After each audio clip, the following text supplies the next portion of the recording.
ஒரு 15 minutes quick pasta recipe தான் இன்னைக்கு ஷேர் பண்ண போறேன். இதுக்கு பாஸ்தா ரெடி பண்ணி வச்சிருவோம். பாஸ்தாவை ஃபர்ஸ்ட் வேக போட்டு தனியா எடுத்து வச்சிடலாம். ஒரு கடாயில பட்டர் அப்புறம் ஆயில் ஊத்திட்டு பெரிய வெங்காயம் ஒண்ணு நறுக்குனது, வெள்ளைப்பூடு 5-6 போட்டுட்டு நல்லா ரோஸ்ட் பண்ணிக்கணும். ஸ்ப்ரிங் ஆனியனும் சேர்த்திருக்கேன், இருந்தா போட்டுக்கோங்க, இல்லைன்னா ஸ்கிப் பண்ணிக்கோங்க.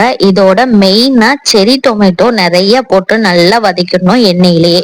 1/2 ஸ்பூன் சிக்கன் மசாலா, காரத்துக்கு ஏத்த மாதிரி சில்லி பவுடர் சேர்த்துட்டு மிளகுத்தூள், ஓரகான், உப்பு, முந்திரி பருப்பு எல்லாம் போட்டு எண்ணெயிலே வதக்கிடணும். நல்லா ரெடி ஆனதும் ஆறுன அப்புறம் அரைச்சி எடுத்துக்கணும். நம்ம பாஸ்தாக்கு ட்ரெஸ்ஸிங், வேக வச்ச பாஸ்தாவோட நம்ம அரைச்சு வச்சிருக்க பேஸ்ட லோ ஃப்ளேம்ல அப்படியே கலந்து விட்டுட்டு ஃப்ரெஷ் கிரீம், கொத்தமல்லி, கஸ்தூரி மேத்தி, சீஸ் இருந்தா அதுவும் ஆட் பண்ணிக்கோங்க. நான் ஃப்ரெஷ் கிரீமே நிறைய போட்டிருக்கனால ஸ்கிப் பண்ணிட்டேன். லைட்டா அப்படியே பாஸ்தாவோட கலந்து விட்டா ரெடி ஆயிரும் பாஸ்தா. இது கூட ஒரு ஹாஃப் ஆயில் போட்டு சாப்பிட்டு பாத்தீங்கன்னா அவ்வளோ டேஸ்டா இருக்கும். கார்லிக் பவுடர், பெப்பர் பவுடர், கொஞ்சமா சால்ட், மேல எக் வச்சு சர்வ் பண்ணுங்க. செம்ம டேஸ்டியா இருக்கும் இந்த செரி டொமேட்டோ பாஸ்தா.